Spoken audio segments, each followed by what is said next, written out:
This is a More Than Just Podcast production.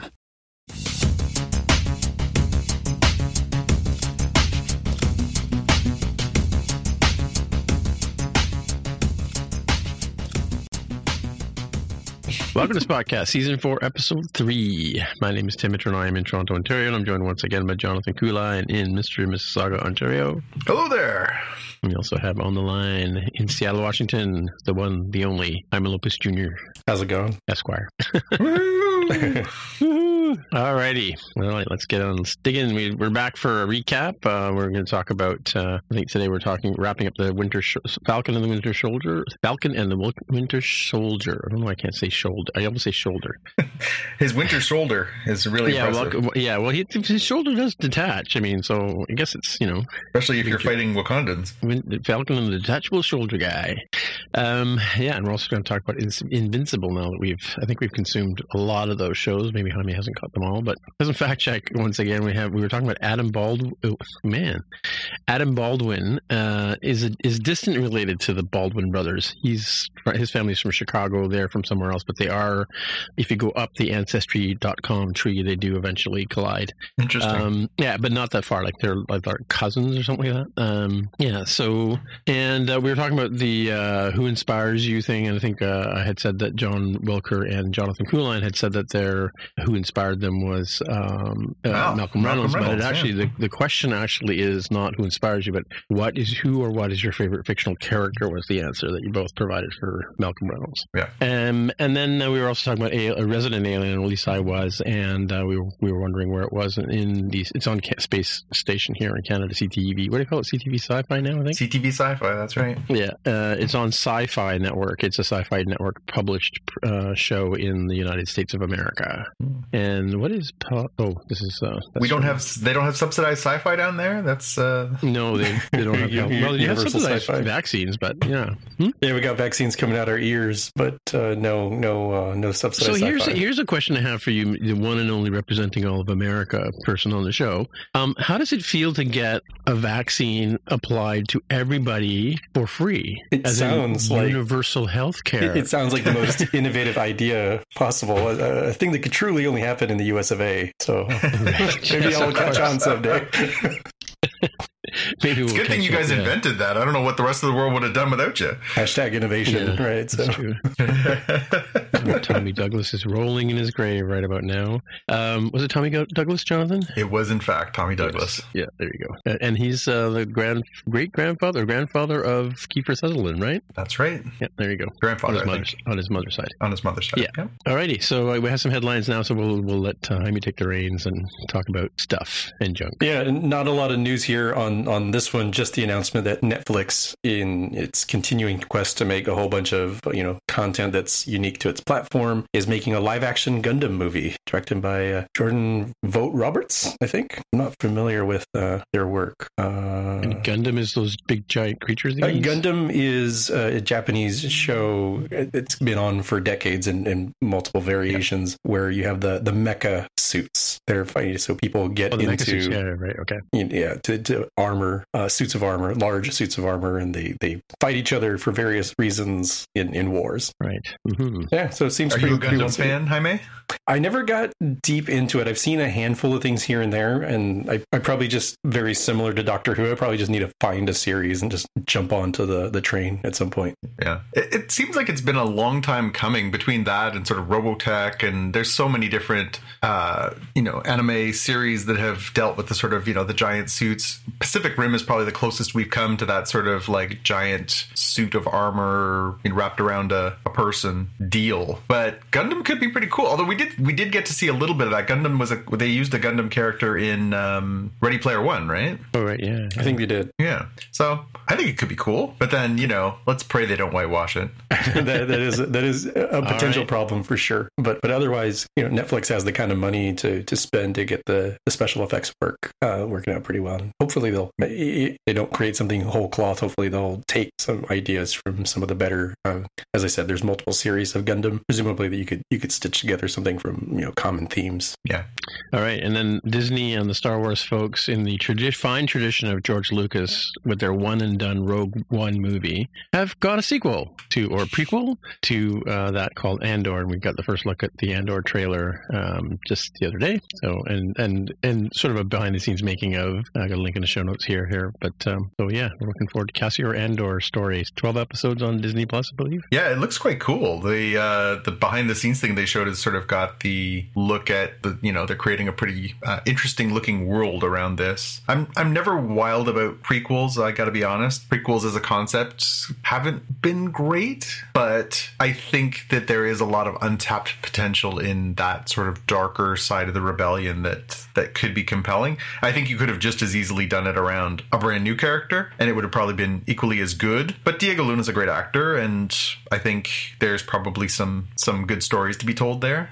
I do recall your comment in the beginning of our review of Rogue One that it was kind of cool to see him have that sort of nasty side right off the bat, right? Yeah, I think it really sets a tone when you see that there are, as much as there's sort of this, Princess Leia dresses in pure white, Mon Mothma dresses in pure white, there are these sort of paragons on the rebellion side that seem like we're the side of goodness and we do the right thing. And then you get to see somebody like Cassian who's like, if I don't shoot this guy dead right here and now, he's going to rat us out and we're going to be up the creek and the rebellion will be in danger. So he just kills a guy. That is more to me true to what it must have had to be like to be a spy, to be in those kind of worlds where you have to make these horrible choices in the name of goodness. Yeah, and I think Rogue One in that sense, a lot of people like Rogue One because it has that sort of,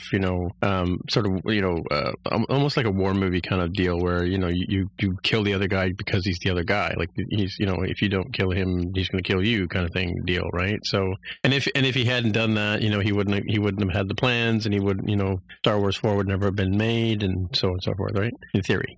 Yeah, I think it's good. I think it's going to be interesting to see how much more into that world. I think we can officially declare that the shows on Disney Plus are wins so far, in that they give you a lot more depth, a lot more character, a lot more time with these people to sort of, see what makes them tick. You think about how, successful that's been on The Mandalorian, and you think, yeah, if we can get a real deep dive into that sort of dark side of the rebellion, I think it's going to be a great show. True, and that's also true of Apple and Disney Plus. We were kind of concerned about their sort of wholesome, family value kind of attitudes, and they've sort of they've thrown that to the wind, and they've dropped F-bombs, and they've had questionable stories and plot lines and stuff like that, which are not your safe cup of tea, as it were, right? Yeah. Mm-hmm. Alrighty, and then so we had another passing away since we last recorded, Felix Silla, who played Cousin It. I didn't know it was spelled ITT, by the way, on The Addams Family, died at 84, but he was also probably known to you guys as the little robot in Buck Rogers called Tweaky, I think. Yeah. The guy, yeah. And he also was the hang gliding Ewok in Return of the Jedi. So yeah, so he's kind of got around. There's a few more credits here listed in the link that I've got here as well. Yeah, and he was in a bunch of different sci-fi things over the years. He was a little person, right? He was diminutive, and so he got these sort of interesting roles that they needed somebody who could follow direction but was also somewhat diminutive. And it's an interesting little resume. I saw the obit on him last week, and it was cool. One of those people you wouldn't recognize them out of a lineup, but at the same time they've been in a lot of stuff you've enjoyed. Right. And now that Jaime's finished season 6 of King's Convenience, he can talk about this next one. There's a 6th season? I'm pulling your leg. I was like, man, I just saw the notification that June something or other, maybe June 30th is when it comes to Netflix for the 5th season of Kim's Convenience. But 5th season, is it 5 seasons? I think it's 5 seasons. Yeah, it's whatever the last season was. Yeah, sorry. Great.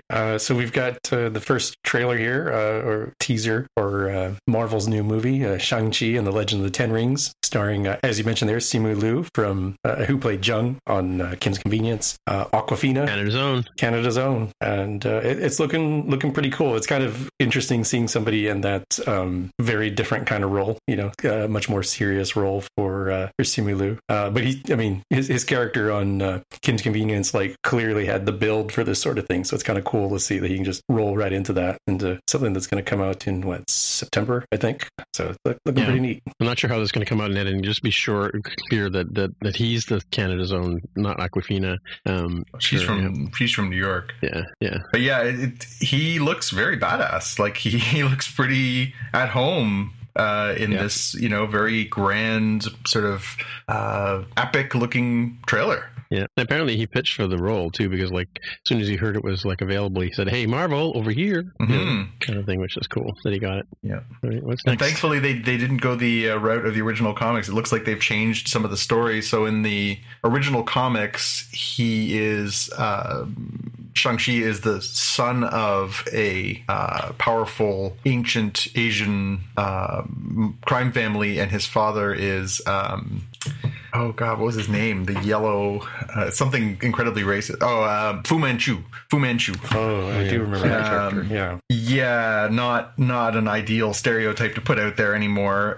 Nor was it ever. And it looks like they're rewriting it so that in place of that, his father's going to be the Mandarin, which of course is going to tie us back into the Iron Man storylines, and it could be potentially really interesting to see how they tie that all together. It seems like they're going to bring us back to where they left off. That one little bonus movie that was at the end of Iron Man 3 that came with the Iron Man 3 DVD that had the Justin Hammer character in prison along with the Ben Kingsley's character, the faux Mandarin.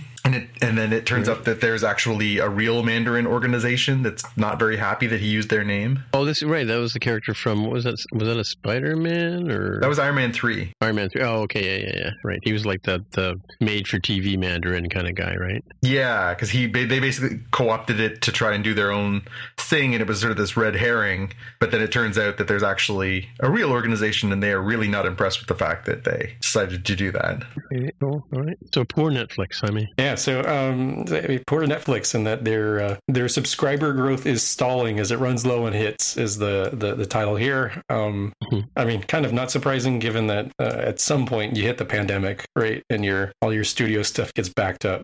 Some services ended up a little bit luckier than others, but everybody ends up with it at some point. So not a lot to say here. I've definitely been spending more time on other services than Netflix, but looking forward to them having more stuff in the near future. It's a good problem to have where, oh no, Netflix doesn't have stuff. So, all right, well, you just cancel it then, and I can start it back up whenever I want.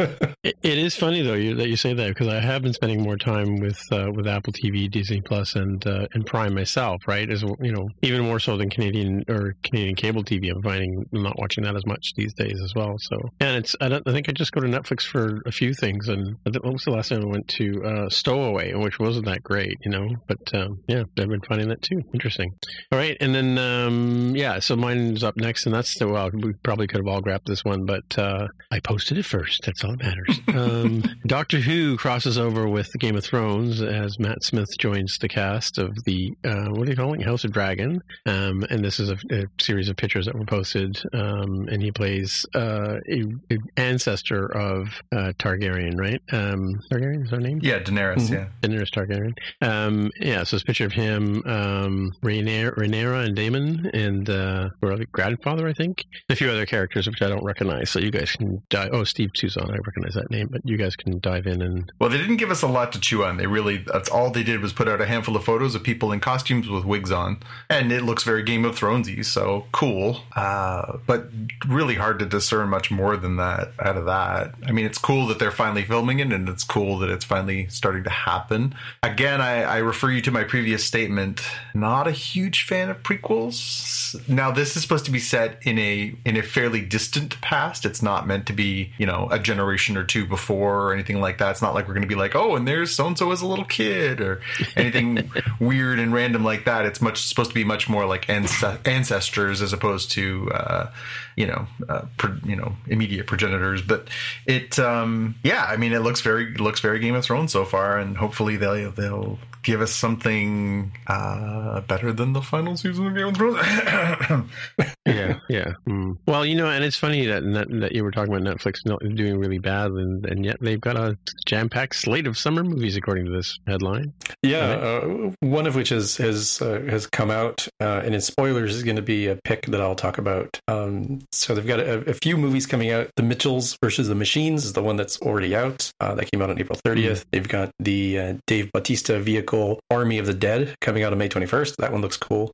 One I did not know about, but but that seems pretty cool because the premise sounds interesting, and it's got Liam Neeson, so that's already a big win. That's Liam Neeson as an ice road trucker helping to save miners trapped in a diamond mine in Canada. I guess this is a very common Canadian experience, so I'll let you all fill in that one. That's coming out on June 25th. And then my calendar immediately is marked for June 30th, and that is America, the motion picture. America. It felt like it was just made precisely for me, with a chainsaw-wielding George Washington teams with beer-loving bros Sam Adams to take down the Brits. Like, oh, wow. And they don't even mention what seems to be a centaur RoboCop. I mean, just come on, man. This is made right for me. Yeah.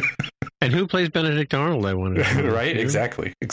Yeah, interesting stuff. Well, it looks interesting, I guess, maybe. That's just a mess with all the kids who haven't been in history class this year, right? That's right. What, you didn't know about the gun-toting bad guys? Centaur, armored-wearing RoboCop guy? Yeah, sure. That's the thing. As he crossed the Delaware, right? On the Potomac. Off you go, Jaime. Next one we've got is the Season 4 trailer for Castlevania. That's coming out on May 13th. That's continuing the animated series. Season 2. Yeah, coming out on May 13th, which is... It's hand-drawn animation. It's not like 3D, whatever, right? Yeah, I think they might technically have a mix, as is pretty common. You know, anything that's mechanical and therefore difficult to draw and animate, they'll tend to do the cel-shaded CGI to blend it in. But yeah, predominantly 2D hand-drawn animation. So I like that anime style. We've been keeping it up great. The only thing that's weird is it's coming out on May 13th, which is a little early for the, autumn Halloween-y kind of feel that they typically have for this. But baseless speculation here. Maybe they wanted to fill the calendar with some stuff given the problems. I was going to say, maybe they're grasping at straws, right? Yeah, we were like, let's just pull that to the left so that the schedule is a little bit more even from month to month. It looks like they're going to get overshadowed by Disney Plus.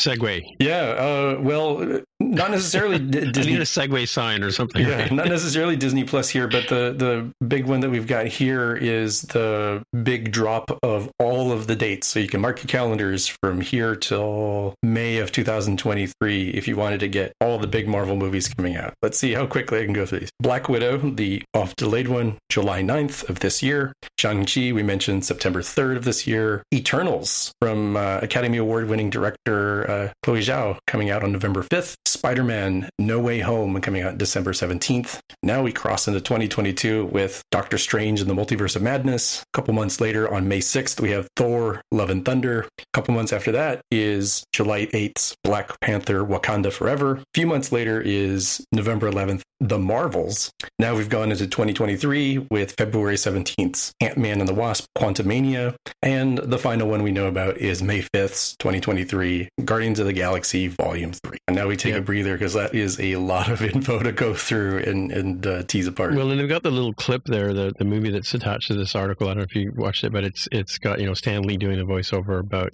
all the sort of characters he's created. But in the middle, it really caught my attention was the scene from, was it Endgame is the last one? The last Marvel big Avenger movie? That was the last Avenger movie, yeah. Right. Yeah, and I don't know, I'm sure you guys went and saw it on, maybe Jaime didn't go see it on the first day, but, one of the reasons why Jonathan and I always try to go to first runs is when there's some like major, earth-shaking franchise moment, the entire audience erupts in applause, and it's like the snapping has happened, and the Avengers are losing the battle, and you hear Captain America hears on your left or on your right, and he looks around the corner and he sees the circles that what's his dude makes, Doctor Strange, Doctor Strange makes, and they all start coming, and the audience just goes bananas, and then he a couple more, and then like you see all these characters coming out of the snapping, coming back to life, kind of thing, to join the battle, and Captain America says Avengers, and then of course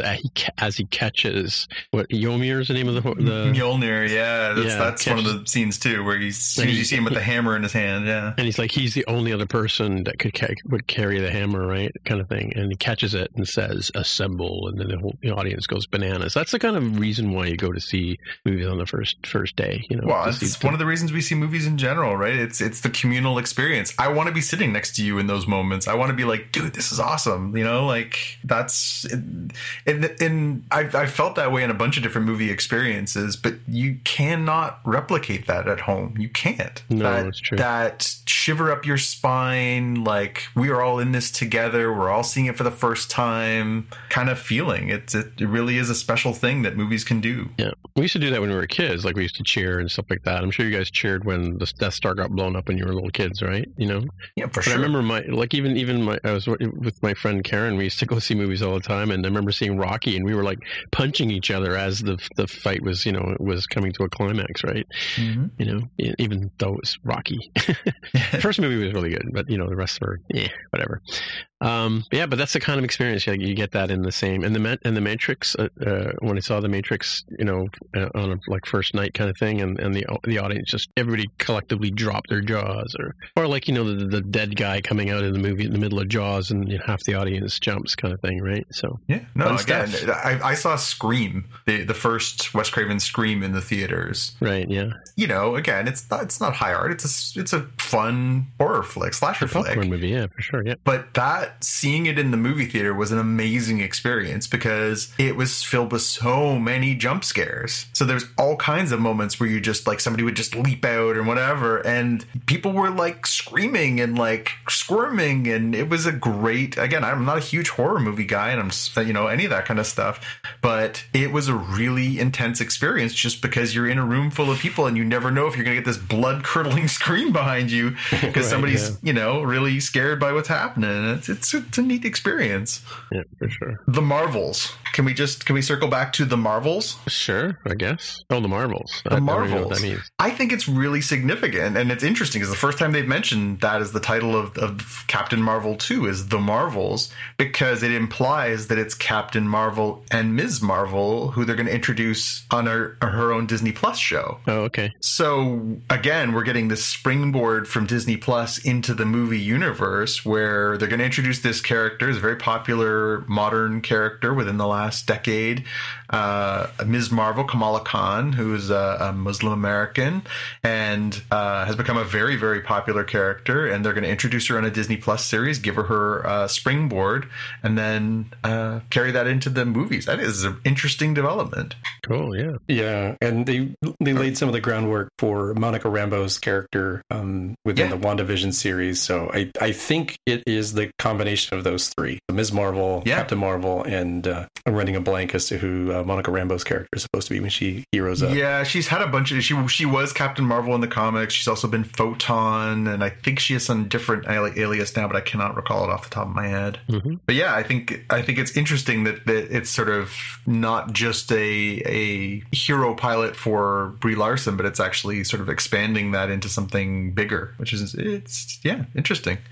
In the spirit of Disney not having enough of our money, and this is going to be really hard to describe because this is an audio-only medium, that being a podcast, but check the show notes for those of you transporting at home. The title here from The Verge is Disney reveals its, quote, real lightsaber, and it looks extremely cool. And it does, because they've got the promo for the Star Wars Galactic Star Cruiser immersive hotel and some sort of super cool lightsaber thing that watch the video, notice how the model who's dressed pretty much like Rey, and she's standing very still as she turns around with the lightsaber held upwards, and it ignites itself. So she didn't have to extend anything out herself. She didn't have to do a flick of the wrist if you've gotten the ones, the plastic ones from Walmart that telescope. This one telescopes itself, and people have found the patent drawing for how this works. It's apparently kind of like a tape measure, but in reverse.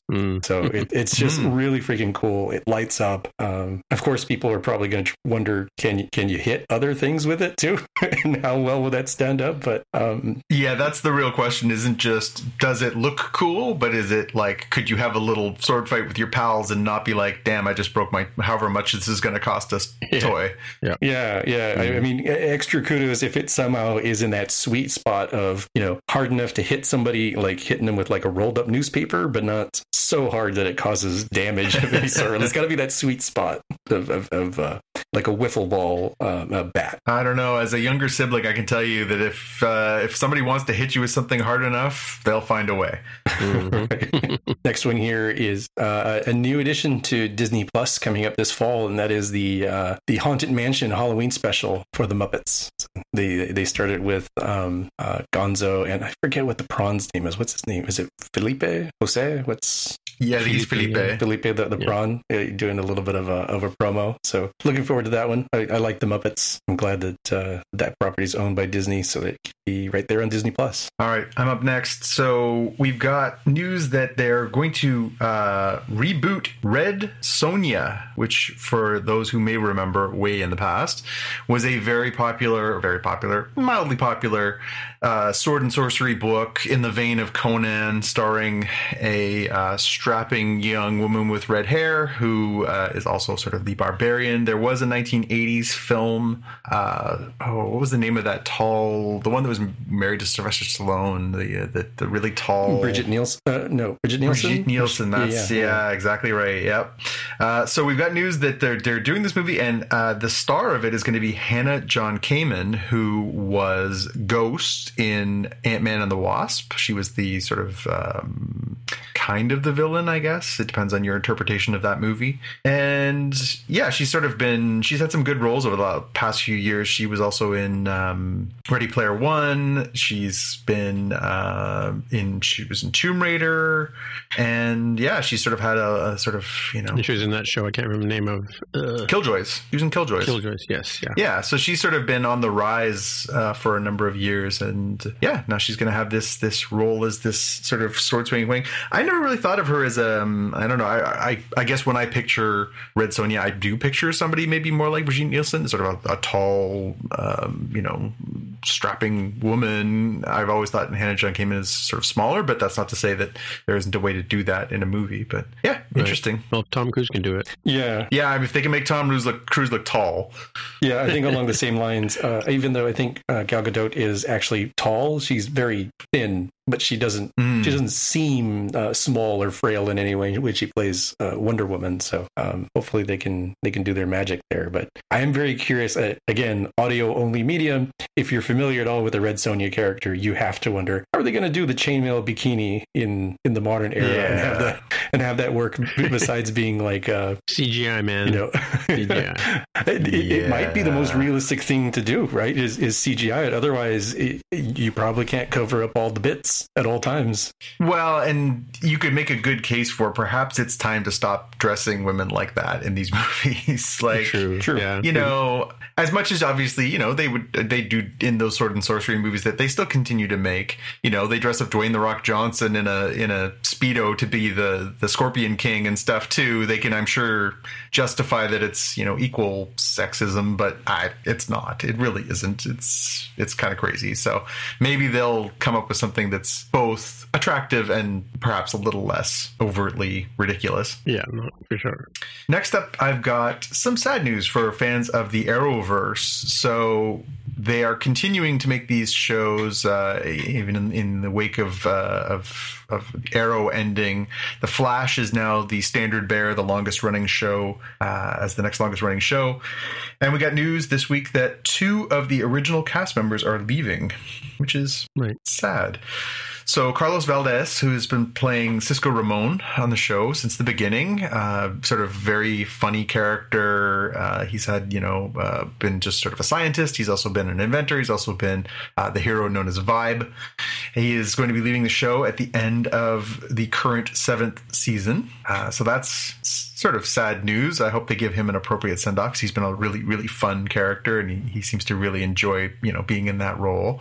And we also got news that Tom Cavanaugh, who has been playing many different incarnations of Harrison Wells across the series. He's played, I can't even count how many different versions across the multiverse of the same person. He kind Is he always sort of bad in the story, or? Well, no. So in the beginning, he was sort of the big bad and hiding in the midst. That was sort of the beginning of the story. But then later on, they sort of, found other versions of the real person, as opposed to the supposed to be the Reverse Flash, Professor Zoom character that he was sort of hiding inside of this Harrison Wells body, saying later on there's been these different across the multiverse characters that are, just gives Tom Cavanaugh a new character to play every year. And has been a lot of fun. He's sort of, he's played, a genius, he's played a fool, he's played all sort of everything in between, and across 7 seasons. he kind of left at the end of season 6, which just actually wrapped up this spring because of COVID delaying the end of season 6 until this year. So his character appears to die for the umpteenth time, this version of this character. Of course, there's different ways to bring him back. And apparently he's going to be coming back at some point in the near future in the Flash story. And then they have not said when his final episode will be, but that he's going to get an appropriate send-off. So that leaves Grant Gustin, of course, the Flash. Candace Patton is playing his wife. Daniel Panabaker as Killer Frost. Those are sort of the last 3 original sort of hero group. Although I suppose her dad, the guy who plays Joe West, is still there as well. You got to wonder if that show is kind of hitting its nadir. It's time to maybe pull the plug. But I guess it must be doing well enough if they're still shelling out for Grant Gustin, who must be costing them a couple bucks now, because this will be going into his 8th. It's been renewed for an 8th season. It's got to be doing well enough to justify that. So right, for sure. Yeah, I mean, it's nothing to sneeze at, right? You had Arrow at 8. Supergirl is ending at this season with the 6th season. So yeah. So Supergirl's gonna be over. So I think that was part of the motivation too, is that a lot of these shows are sort of, Supergirl's going to end. Arrow's already ended. They've introduced this new Superman and Lois series, but that hasn't really taken off. Black Lightning is ending. So I guess they want to keep the Flash around to sort of keep the audiences invested in this universe, because it's that and Legends and Superman right now, although there's surely there's more characters coming. But I guess they want to sort of have the stability of that lure. People like the Flash. They want to keep coming back. They want to use that to help sell the new shows. Speaking of new shows, the news came out last week that Loki, he, the god of mischief himself, is going to mess things up for the viewing habits of Disney Plus users. So instead of airing on Fridays, as we got with WandaVision and Falcon the Winter Soldier and Mandalorian, Loki is going to air on Wednesdays, starting in June. Middle of June, yeah. So I gotta say, I'm loving that idea, because everything comes out on Friday these days. It seems, right? Like across all the networks, and it's annoying. Well, and it makes sense that, obviously they have their algorithms. They understand it. They understand the landscape better than any of us do. They must be able to look at it and know that there's a gap there that they can fill in the way they want to fill it. I don't know if I like it more or less. I like the water cooler nature of what Disney Plus has been over the last year plus. I like that it's a conversation. What's a water cooler? Sorry. Yeah, well, virtual water cooler. Mm-hmm. I like the fact that it's something that you watch and you talk about, whether that's online or with your friends or however. I like the fact that it's a show that you want to get into. And one of the challenges is that if you watch it on a Friday, you do come back to, the virtual office on Monday and you do talk about it, but it's not that immediate gratifying kind of thing. Whereas on a Wednesday, it does sort of give you, oh my gosh, did you see the show last night and whatever else? But then it also kind of feels like it's doing the same thing. It's putting the pressure on you to watch it, because chances are the people who are way into this are going to watch it the day of. And so it becomes appointment viewing. Like, you kind of have to make the effort to watch it day of, or you have to stay away from the internet and or your friends. True, but we have that with cable TV now, right? Still to this day, like we still have shows that are on specific days. And it's true, but less so. I mean, and again, we've talked obviously a lot on this show about the models of, dropping all your episodes at once, doling them out one at a time, how those things sort of, make sense or don't make sense. I don't feel pressured to watch. If I was having a busy day on a Friday, I was work, and then I had other stuff to do, and I didn't get to watching Mandalorian or WandaVision or whatever other Disney Plus show on a Friday, and I watched it on Saturday, I feel like I won't get spoiled, and I feel like I won't be missing out on the conversation. Whereas if I don't watch it on a Wednesday and it comes out on a Wednesday, I feel like there's a good chance that because it's in the middle of the week, I would be missing the conversation. Right. Mm-hmm. So to me, it makes sense. Yeah, it's interesting to see how they're changing it up a little bit. So after having a bunch of stuff come out on Fridays, you've got Bad Batch on Tuesdays, which granted, it's a different kind of show. Tuesdays, right? Well, Tuesday was the premiere, but I think it's still back on Fridays now. Oh, is it? Okay, see there. Wait, so we're not getting one until the 14th. Okay, I'll keep that in mind. So I don't get angry. Yeah, because I think the first episode came out on May the 4th, and then the second episode came out last Friday. May the 4th, right? Yeah. Yeah. So I think it was just the debut. The double episode came out on the 1st on May the 4th, and then after that it's back to Fridays. I see.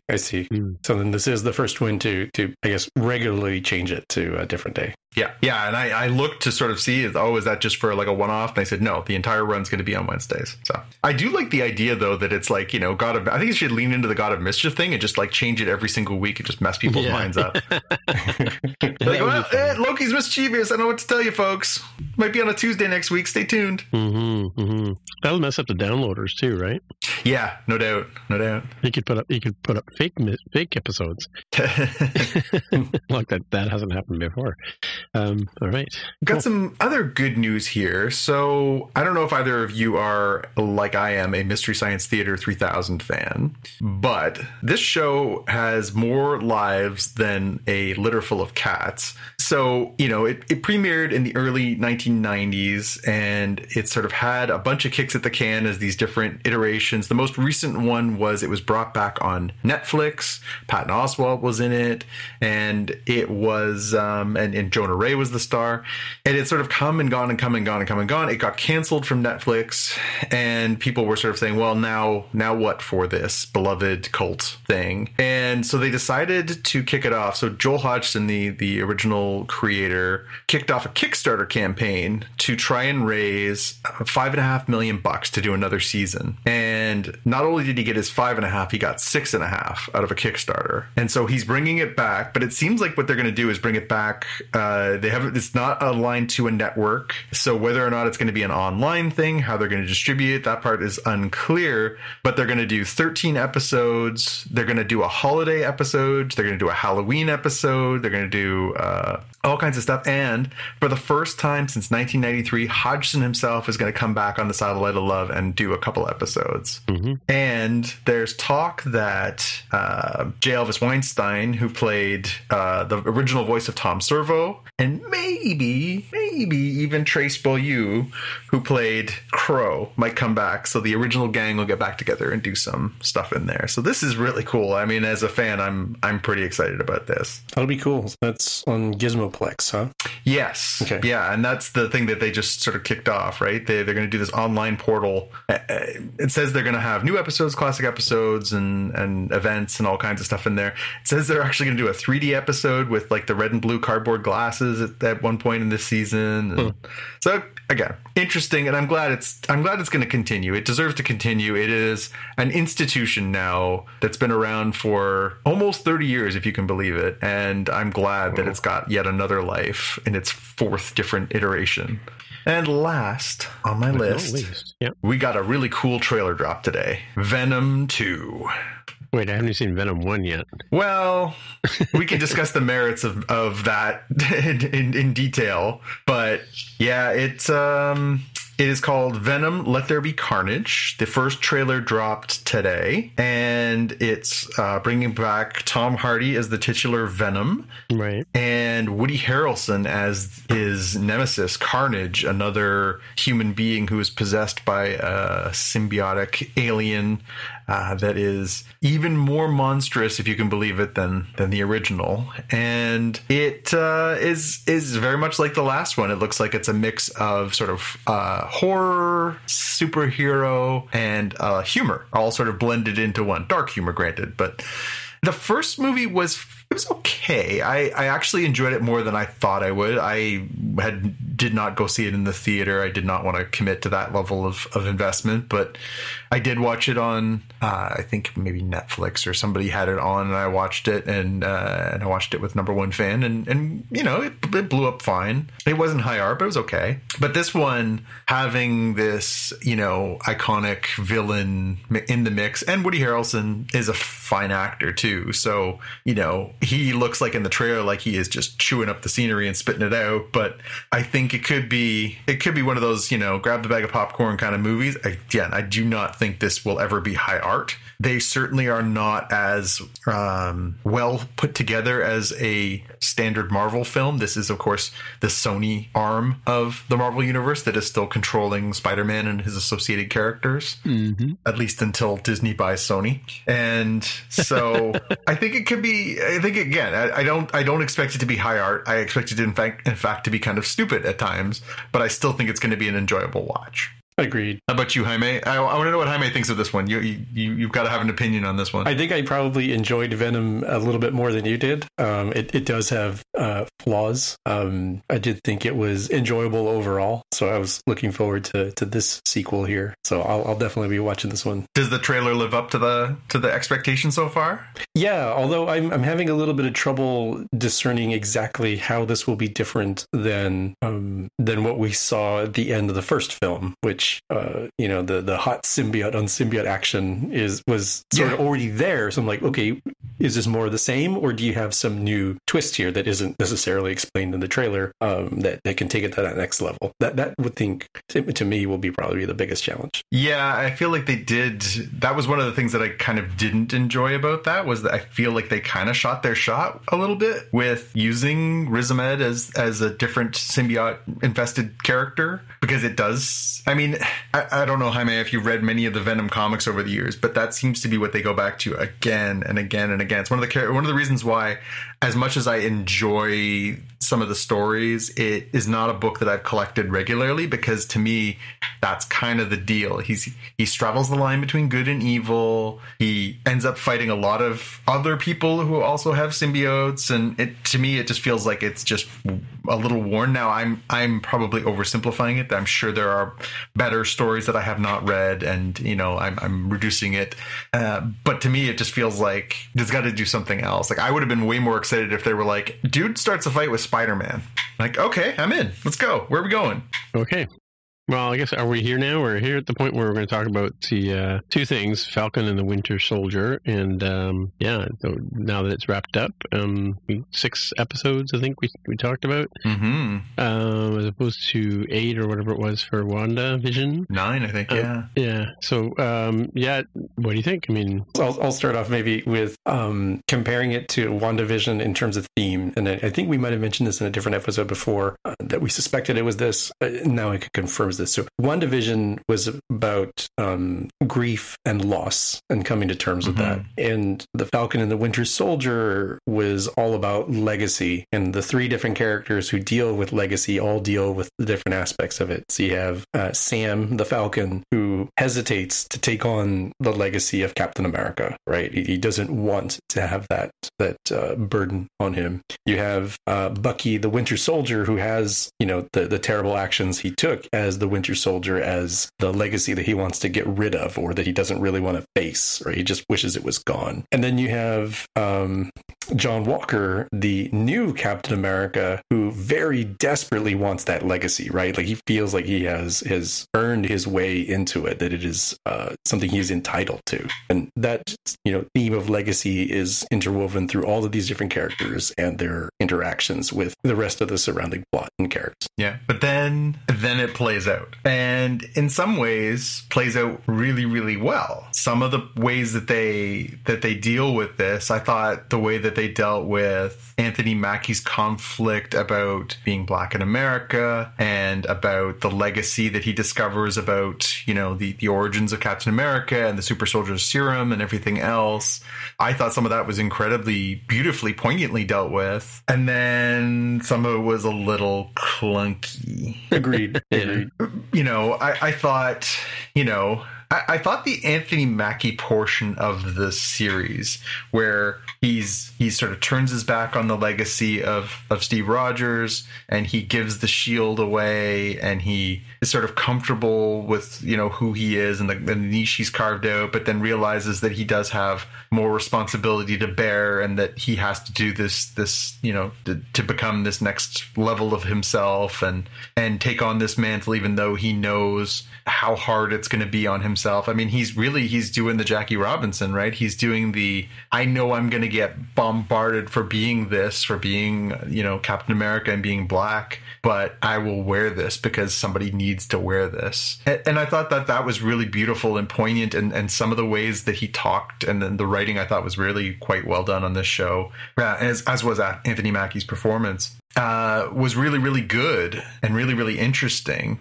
Then we come to the Sebastian Stan, Bucky Barnes, Winter Soldier / White Wolf / gosh knows what they're going to call him next, part of the story, which I didn't feel was nearly as well done. There was this sort of, well, he's still dealing with the problems of his past. He's not the murdering thug anymore, but he has to live with the ramifications of what he's done. And then he has a couple little breakdowns about the fact that, what does Steve Rogers' legacy mean for him? What is he without Cap? What is he now that he's no longer this killing machine? To me, it didn't resolve as well, and it didn't feel like it landed as well to me. And then, as you say, we got this interesting new wrinkle in there with Wyatt Russell as John Walker, the Captain America Part 2. And you're right, like, he was really interesting in that he just desperately wanted it. But not only that, he felt like he deserved it and that he was the sort of right man for the job and the whole bit. And, he got a lot of flack for his character being sort of standing in the way of progress. We all wanted to see whether it was going to be Bucky or whether it was going to be Falcon as taking over the mantle of Captain America. Everyone assumed that something was going to give there. I thought he was actually pretty good in that he was both intermittently likable and unlikable. I thought he was an excellent avatar for America in that way, frankly, Jaime, and I say that with love and respect for our neighbors, but he kind of reminded me of America. Uncle neighbors, yeah. Yep. He was brash and boorish, but also extremely charming and likable, and he was intermittently a defender and a bully. That to me summed up America in a perfect little seriously, like, where am I wrong? I thought he was really, in the same way that we were supposed to see America through Sam's eyes and also through the eyes of it was the actor who played the other dude? The other dude. Who is the other dude? You mean the older soldier? Yes. I'm blanking on his name. Old guy, yeah. Yes. We were supposed to sort of see America through the eyes of the Black experience through those characters. Yeah, I mean, the whole this will never happen, it'll never come to be kind of attitude. Well, and just they don't want us to be this, right? Like, that was the sort of message was like, they'll never accept us as this, and I thought that was really, both poignant and true. I think Carl Lumbly is the name I was fishing for. Isaiah Bradley was the character. Carl Lumbly was the actor. Wonderful performance by him in this series. I apologize for not remembering his name right off the hop, but I thought the John Walker character was, the perfect prism of like white entitlement in that same way, right? Like, he was, well, I deserve this. He was American exceptionalism. He was, well, of course I deserve to be Captain America. Look at me, and I've got the chiseled jaw and I've got, the Purple Hearts and the whole 9 yards. Oh, okay. Well, did you really earn it? Like, I thought that was some interesting layers to this show that made it more than just, pew, pew, pew and punch, punch, punch. But I think, his arc was a little unsatisfying and a little predictable. I thought the character of Carly Morgenthau, which was Erin Kellyman, was again a bit of a one-note villain that, spoiler alert, 1, 2, 3, 4, 5, in typical Marvel fashion is wiped out by the end of the series. Mm-hmm. There was a lot to like about this series, but there was also, it kind of went over some well-worn territory too. So I don't know. In the end, I think I enjoyed it. I mean, sorry, and I haven't even mentioned, like, Daniel Bruhl as Helmut Zemo coming back, stole every scene he was in, was incredibly charming, funny, goofy, interesting. The way he plays that character is really interesting. I really hope they find another way for him to come back, and I think they're telegraphing a little bit of a potential comic-related outcome for him that has been told, so that we won't get too far into spoilers, but I'll just say the word Thunderbolts.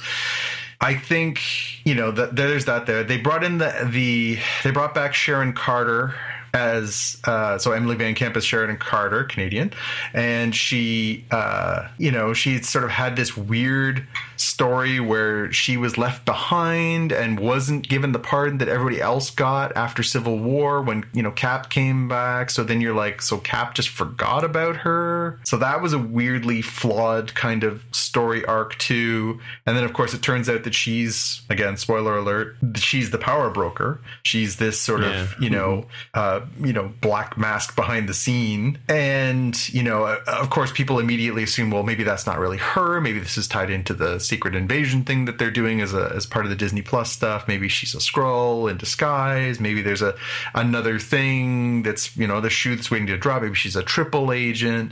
They also brought in Julia Louis-Dreyfus as Valentina Allegra de Fontaine, who's, if again for comic fans, very familiar. She was also a triple agent. She was involved with Nick Fury at one point. She is former Hydra. She's also this another agency, I think Russian, called Leviathan, that I think she was involved with. So they're sort of setting up a lot of stuff in here that I'm sure it'll pay off down the road. I remember watching Avengers Age of Ultron and thinking, like, there's probably a decent movie in here somewhere, but they're so busy setting up 5 other movies that I just can't enjoy this movie. But I've gone back since we've gotten to the end of the last phase of the Marvel Universe and watched not all the movies, but enough of them in sequence to sort of go back and watch that one and have a more of an appreciation for it, because it is connective tissue that's valuable. Still not a great movie on its own, but it's kind of important for threading all these needles. And I feel like that's maybe where we ended up on this one. Was this needed to set up the arc of Sam coming to grips with being this hero. It needed to come to bringing Bucky back to making peace with his past. It needed to set up John Walker as the U.S. agent. It needed to set up all these sort of things that are going to pay off down the road. Of course, the power broker thing with Sharon Carter, the Val storyline with Julia Louis-Dreyfus. It feels to me like this was a lot more about stage setting than actual being its own self-contained series, and to me that just felt maybe less satisfying than WandaVision was in that way. All of this to say, I thought it was great. I did enjoy it. I thought the action scenes were really good. I did enjoy it very much. I don't want to seem like I'm always coming down on these things. I just think it doesn't hold together quite as well. Yeah, and I think that like it was short in that sense. I mean, you kind of got to episode 6 real quick, and coming at it from perspective of someone who doesn't know all the characters in the universe, right? I'm looking at the Julia Louis-Dreyfus character, going, why is she even in this show? Like, to you make the point that she connects to sort of future properties, right? But and even what was the good bad people? I mean, the red haired girl, I've forgotten the characture or the role. Carly Morgenthau, they were sort of the Flag Smashers. They were supposed initially bad, but then they're righteous, and that was a bit confusing, especially in a short run like that, right? And then you get like Captain America losing it and killing a guy with the shield. Spoilers. And then and yet at the end of it, everybody's patting him on the back, going, "Good job!" Like, what? Well, they are and they aren't. I mean, he has his real fall from grace moment where they strip him in the whole 9 yards, and then he goes to Home Depot, gets some parts, builds himself a shield, and jumps back into the fight. Yep. And Bucky and Bucky and the Falcon are like, oh, hey, yeah, come and give us a hand, kind of thing. Yeah, like, oh yeah, remember we saw you before? We had to break your arm in order to get the shield away from you and stop you from going on a bloody rampage. Now we're cool. Yeah, so those kind of like conflicting. I mean, the whole, I think we talked about this before, that you watch these movies and actually we can talk about it in Invincible, because they do sort of cover this thing off about the collateral damage that these superheroes do to the neighborhood. You know, they rescue the school bus, but they destroy like the side of a building at the same time. You know, or you know, I think Invincible, one of the buildings falls over, even, right? Like sort of like a 9/11 kind of deal, right? You know, they don't discuss the sort of other people that suffer or die or, you know, get mortally wounded and, you know, end up going on disability and things like that, you know, like in the future, right? I guess they do. They do sort of. There are characters in that do come up. Like I think the guy in Iron Man 2 was a bit of a disgruntled, you know, person that the Nick Nolte character, right? He was a little out of sorts because of what happened to him in the past, and you know, you get that in the Glass series with Bruce Willis and Samuel Jackson, right? You know, you get that sort of disgruntled, you know, anti-hero kind of stuff that happens, right? I don't know. It's sort of, I mean, that's sort of the whole idea behind comic books. Like you say, you can always resurrect people, and they can always, you know, have a what do you call it when they turn around and become good people, and you know. Oh yeah, it's a redemption arc. You can get a redemption arc. Yeah. You can also get a heel turn too, like we got with Sharon Carter here, right? Where she's like, you're expecting her to be on their side, and but she's got her own agenda. Yeah, and then that was kind of I mean, it was okay to understand. I could understand that, but I mean, like, where does she end up in the end of the story? Is she now on the side of bad now because she's, you know? At the end of this run, she's on her cell phone outside of Capitol Hill, basically saying, you know, I didn't get the super soldier serum, but I'm inside the halls of power now, so we'll get all kinds of other stuff out of this. Yeah, equipment and plans and other stuff. Yeah, we get those Death Star plans no matter what. How about you, Jaime? What'd you make of all this? Yeah, I think I generally liked it. I think it's less special than WandaVision because it's a little bit more straightforward. I do agree that it feels more like connective tissue for other movies, other series than WandaVision. I mean, clearly does set up some other things, right? We're leading into the multiverse of madness for Doctor Strange. We're leading into the Marvels for the movies and stuff. So I did think it was kind of interesting how this one suffered a little bit from that sort of planning, in that this came out prior to the Black Widow movie, which supposedly is where Julia Louis-Dreyfus's Lady Hydra character was supposed to have been introduced, so that it's a callback when you see her here, when she's anointing John Walker as the new TS agent, right? To yelling at you for putting your shoes in the wrong box as you go to the airport. I love it. Yeah, I mean, and that's the thing. You don't really know how these plans have gone east, west, north, south, based on the pandemic and everything else. You're right. I mean, the idea was that this was supposed to be the first Disney Plus Marvel series. So Black Widow was supposed to come out last year. This was supposed to then come out, and then WandaVision. So, you know, it was supposed to sort of have this different order of things. And I guess that's, you know, they're already mixing things up, which in turn could lead to us all being, as fans, mixed up. So maybe when it's all said and done and all these things are all interconnected and it all makes sense, it'll all make sense. But right now it all seems a little disjointed and confusing. Well, and people do watch the movies out of order, or they go back and watch. I mean, like, I didn't watch Ant-Man until after it was necessary to watch Ant-Man, you know. So I know, you know, many people come to these sort of stories out of order, you know. So and just on the point of WandaVision, she's got some splaining to do too, right? Like, because, you know, she let that whole town that she kind of invented or took over, and, you know, hypnotized and whatever as the Scarlet Witch, right? She, you know, she can't just, you know, get away with that, as it were, right? Although in these kind of universes, they tend to do, right? Well, as long as you help us kill those aliens that are trying to take over our planet, we'll forgive you for the smashing half the neighborhood up, right? So, but on the flip side of that, I think there actually was a deliberate intention in WandaVision to have her straddling that line between good and bad. I think they want her to be a bit more of an ambivalent to the good and the evil kind of thing, because I think that'll make her a more interesting character when they get to the multiverse of madness. Her motivation is, I want my husband back, I want my kids back, I want my life back, and I'm powerful enough to figure out how to do those things. Right. And but she's powerful enough to do it without even thinking about it. Well, and that'll put her at odds with the heroes, right? So then she in her mind is a hero. She's trying to do what she thinks is right, but everyone else will think is wrong.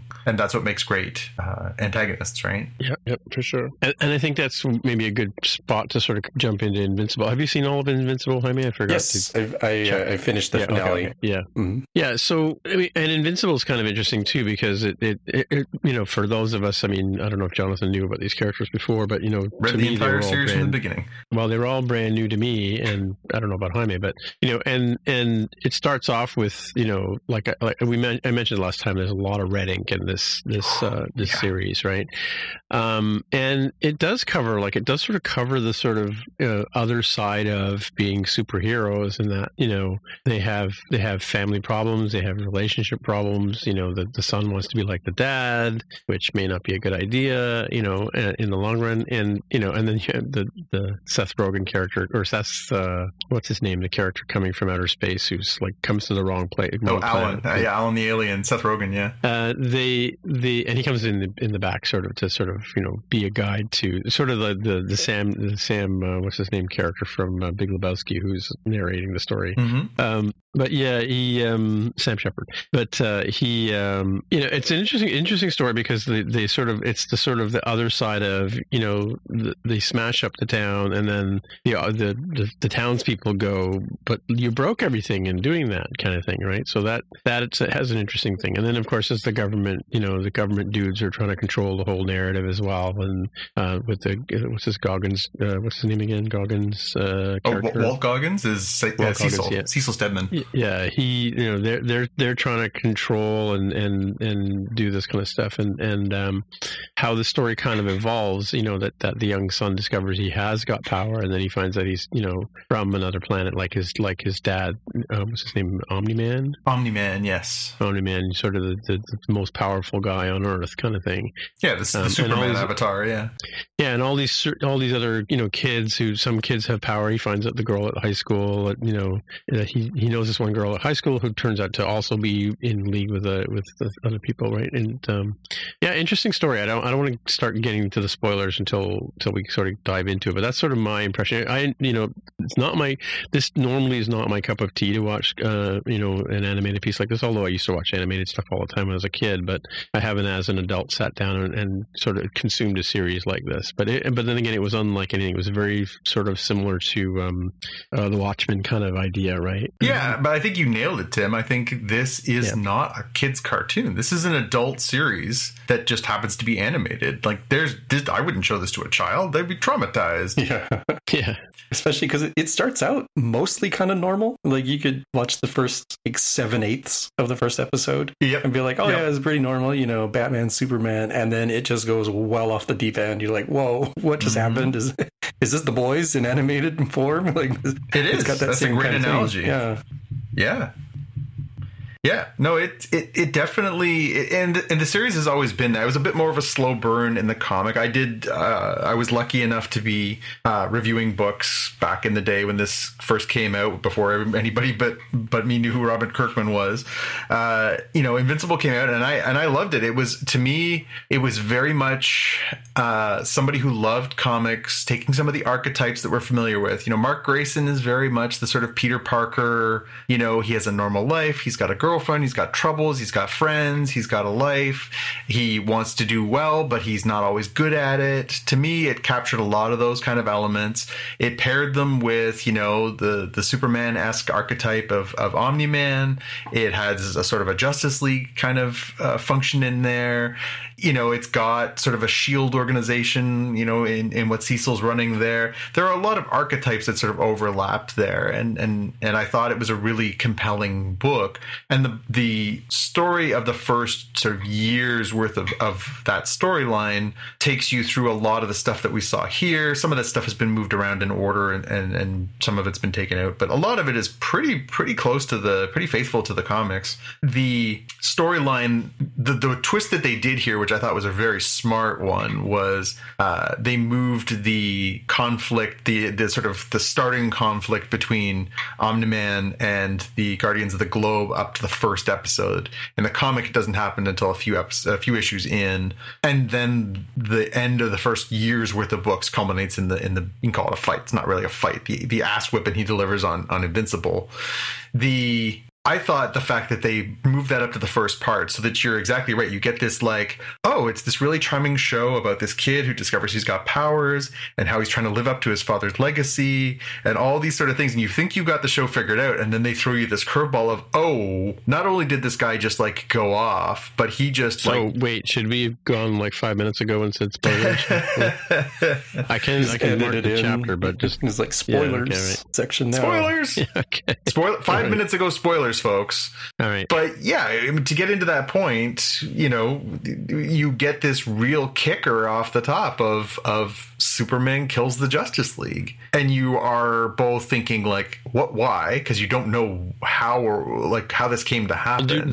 Are we supposed to? I mean, you read the book, but are we supposed to know? Like, I didn't. It wasn't very clear that I know he was involved in the fight, and he didn't come out, well. But were we supposed to know that it was him? Because you don't see it. It's sort of like the Quentin Tarantino kind of thing where they don't show the gun going off, but you hear the sound and you see the blood kind of deal, right? Well, and they do a good job. It's sort of all off camera, his right? hands are kind of covered in blood, but no, it's pretty clear. I think if you go back and watch, it's pretty clear that it is Nolan is the one who's doing it. What you don't know through that whole fight is because he's not talking. He's not telling them they're his master plan. He is there just to kill them. And I thought that was beautifully executed because... See, that's what I'm saying. I didn't get that. It wasn't clear to me that he was the killer in that scenario. Really? Right? Okay. I thought that was okay. What did you think, Jaime? Did you know the story beforehand? I did not, but I think coming at it from the angle I think you're coming at it from, it's hard to tell is because there's no context, right? It's just, so is he mind controlled and he's still a good guy, but somebody's taking over him and he's killing the good guys. Are the Guardians actually the secret bad guys and he's just coming in to take them out, and we just don't know the plan? Yeah. Like it's hard to tell what's going on there. Like he very clearly kills them. Like there's no doubt about that. It's just unclear the reason. Yeah, maybe why. I wasn't really paying attention or something. Yeah. But that's what sets it up so beautifully, I think, is that you get this sort of very almost nostalgic comic story, this father-son story, this troubled kid who's discovering his powers story, and then it's flipped on its ear by this incredible violent outburst at the end of the first episode that leaves you with so many questions. And then it sort of slow burns in the background, because even though the part of the arc of this first season is Mark and him coming into his powers and learning the ropes and everything else, you don't know whether or not you can believe anything that's coming out of his father's mouth through the whole season. And there's this sort of investigation that's happening. His wife's looking into it. Damon Darkblood is looking into it, and you're still not sure. Like, is he to blame? Did he do it on purpose? Was he mind controlled? Was it somebody in an Omni-Man suit? Yeah, was it like a shapeshifter? Like, you just don't know what is actually happened there. And then as it sort of plays out and you start to realize, no, this was actually the thing that we thought it was, and it's going to come to a head, and you start seeing the inevitable collision that's going to come between Mark and his dad, and you realize like how torturous that's going to be in both literally and figuratively. It's a hell of a payoff. It's a hell of a payoff. That last episode is, I mean, you're right, Tim. Like, I mean, that's a bucket and a half of blood, like when Omni-Man is trying to prove to him, like, you should stop fighting for these people, they're worthless, look how easy it is to kill them, and just goes to Chicago and starts like knocking over buildings and deliberately trying to show Mark the error of what he perceives as the error of his ways, his weakness. When he holds him in front of the train car and has 6 train cars with the people turned to goosh in front of him, it's really, really jarring. But then it juxtaposes with that moment when Mark is just totally beaten with his teeth lying around him, can barely speak, and his father says, what would you have at the end of 500 years of this worthless existence? And he says, I still have you, Dad. And he still loves his father, and he still has that moment. Just delivers so beautifully and poignantly in that ending too. Just hits you right in the feels. And yeah, I thought it was really, really, really well done. Like, this is one of the best adaptations, both most faithful and also most just true to the way the comic came together, in that, it's complex. It's really, really complex. It's really thoughtful. It uses violence in a very graphic way, but in a very effective way, as a very traumatizing thing. Its characters don't shy away from it. And feeling the impact of it. Again, the episode where Mark flies the woman who's hurt in one of the alien invasion battles, and he flies her to the hospital, and he's there with her, and then she dies. Like, you feel that with him. Like, I thought that so much of this was really well done and very, very evocative. I don't say this often, but I love this show. Really? Wow. I loved it. I thought it was great. And beyond the fact that I thought it was very faithful, both in its art style and its feelings from the books, but killer cast. Probably the best cast in an animated thing ever. You had Academy Award nominee Steven Yeun as Mark. You had Sandra Oh as Debbie. You had J.K. Simmons, Oscar winner, as Nolan.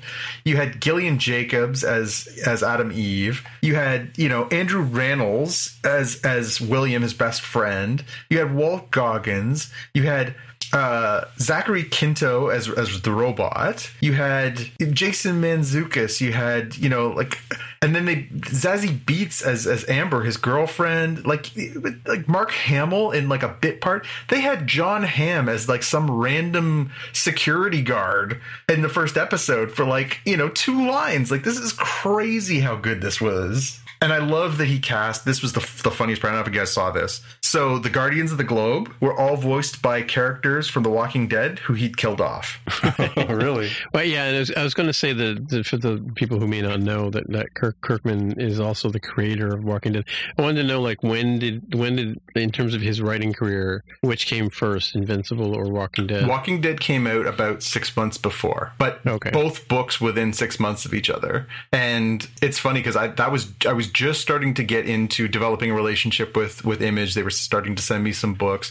So I think I started reading Invincible maybe 5 issues in. And I dug it completely. And when the very first collected edition came out, I reviewed it for the paper I was working for at the time and said, this is really cool. You guys should check this out. And same thing with Walking Dead. I think I didn't get into Walking Dead till it was maybe 9 or 10 issues in, but then went back and was like, oh, this is a really fresh take on this stuff. Everyone should jump on board. And I wish I had been as smart as I thought I was in the moment, because what I didn't do was run out and buy the #1 issues for those books, because they're worth a fortune now. Right. Okay. And unfortunately, I do have a healthy collection of both of those books, but I do not have the #1s for either one. And I wish I did. Right. Yeah.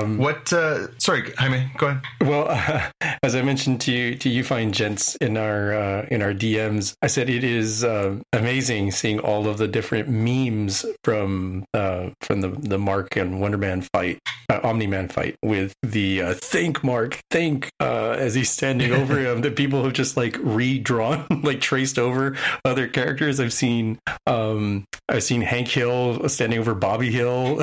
I've seen a bazillion different ones that are just a varying quality. But this is something we didn't talk about with any of the series here. But internet memes kind of tells you sort of how much that this get into people's psyche, right? So with WandaVision, the meme you see all the time is Agatha winking, the really big, obvious, 70s neighbor wink. Certainly Baron Zemo had the dancing, in the club one. And he also had the one with Sam where they're in the plane and he's saying something about, I I can't remember which song it is, and it's like kind of racially tinged as a statement, and Sam's like, he's out of line, but he's right, and people would just like reuse that meme for like a billion things. It's kind of interesting to see. Yeah, I think he was talking about the Marvin Gaye album, right? He was talking about What's Going On, right? Yeah, and he was making a really weird racially tinged statement about how it like captures the African American experience.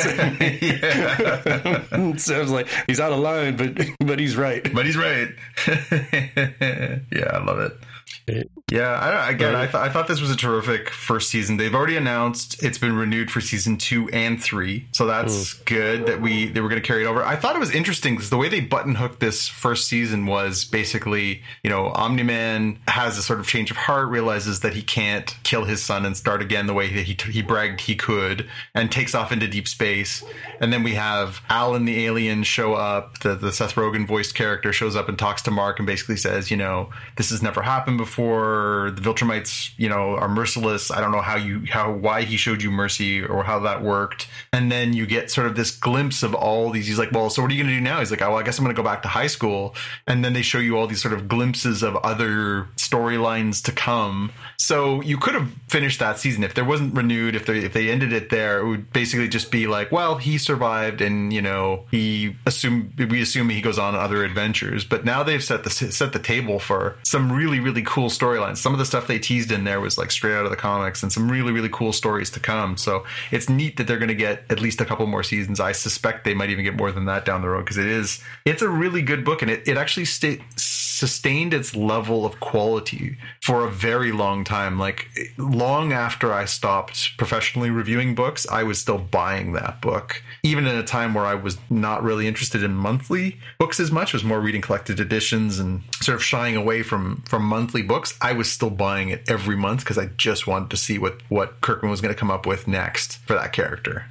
All right, should we move on to our watch list now? Sure. Yeah, sure. Okay. So in my watch list, we had an episode last week or 2 weeks ago, whenever it was. So we had a previous episode, we talked about Firefly, when Tammy, finally got around to watching it. And the subject of Deadwood came up. And of course, I have never seen Deadwood, or had never seen Deadwood. I have now consumed all of 3 seasons of Deadwood and the movie. And so here's my quick review of Deadwood. I mean, it was an interesting take on it. I found the theme song reminded me too much of Firefly, so I had to skip past it every time I heard it. And a couple of interesting things came out of it. By the middle, but I guess 2 or 3 episodes into the second season, I was done with the swearing. Like, okay, I get it. And I can tell you that I did go and check and see why. Like, I wanted to go and see, did they drop F-bombs back then? Apparently they didn't. They would have said things like gosh darn and dag nabbit, and the creator of the show didn't feel that the modern audience would really appreciate the significance of those words in terms of what they meant, which is why he substituted in the modern take on F-bombs and MFs and all the C words that you could imagine, the male and female C words. So that was interesting. They kind of softened it a bit, I think, in around the 3rd season. The movie was I think the movie only works if you wait 20 years before you watch it. Because, or however long it was, because they did a lot of recapping from the 3rd season in the movie. And have you seen the movie, either of you two? No, I wanted to go back and rewatch, because I was a huge Deadwood fan back when it was originally on, and I watched it and I loved it, and I've watched the whole thing twice, but it had been a number of years, so I'd intended to watch the series over again before I got back into the movie. Yeah, so the movie is very fan servicey, right? Like, they bring back the main nemesis, who in real life is Charles Hurst, I think his name is. Major Dad. He's the Major Dad. Yeah, he basically is what's his name? The Hurst guy that the movie is about. What's it called? Rosebud. What's that called? Citizen Kane. Citizen Kane. Yeah, he's he in real life he did actually come come into Deadwood. I mean, it's interesting. A lot of the characters are in the in the story actually did come and spend time in Deadwood. Like, for instance, Calamity Jane was in Deadwood, but she wasn't there quite as long as they depict her in the story. But like she wasn't there for 3 seasons, in other words, right? And it is famously the place where while Bill Hickok is killed in the first series. Spoilers for those who haven't seen it, but it was a long time ago. So there's a lot of interesting things about how that sort of all dovetailed in. And the one thing is, like, a couple of nice little things I thought were really cool in the IMDb is the son gets killed by the horse, right? For a couple of reasons. One, because apparently the actor's mother was a pain in the ass, so they had the kid written out. And the second thing was that the creator of the show didn't like the fact that in the captions, that brown horse it's almost like he's the star of the show. So that is the exact same horse that ends up running over the kid to make the horse the villain. So that's spoilers for season 2 if you haven't seen that. But yeah, I think it's interesting that they ended up writing the guy out. And it's amazing how many people, like Sons of Anarchy. There's a whole series of actors from Sons of Anarchy in this. I think it's the creators are related to the show, and also The Walking Dead, because Joni and Charlie Utter both play roles. Or Charlie Utter plays a role in Sons of Anarchy. He's like the local sheriff kind of dude, but he also is in The Walking Dead, not Walking Dead, The Fear of the Walking Dead. Yep. And Joni Stubbs is one of the main characters in the first 2 seasons, right? So, the actress who plays Kim Joni Dickens, Stubbs. Kim Dickinson, yeah. And then Tim Oliphant went on to play, I knew him from Justified. Yeah. I watched the first, 6 shows of Justified. I think you had the box set or something. Yeah, I have them all. I love Justified. It's one of my favorite shows. Yeah, and he went on, like, he went right into that. And of course, he was in, we talked about him last year on the Mandalorian as well. Always playing a lawman. Yeah, and so it's interesting, and they even brought in Wyatt Earp, because Wyatt Earp actually did show up in Deadwood to try and Deadwood, South Dakota. This really is a place, So it's kind of interesting that it it was part of the gold rush. Is Wyatt sort of one of the magnetic places, like the Yukon was in our part of the world, right? But so it is up there north in terms of like I think it's further north than we are in Toronto. But a really interesting story. But like I said, I think it's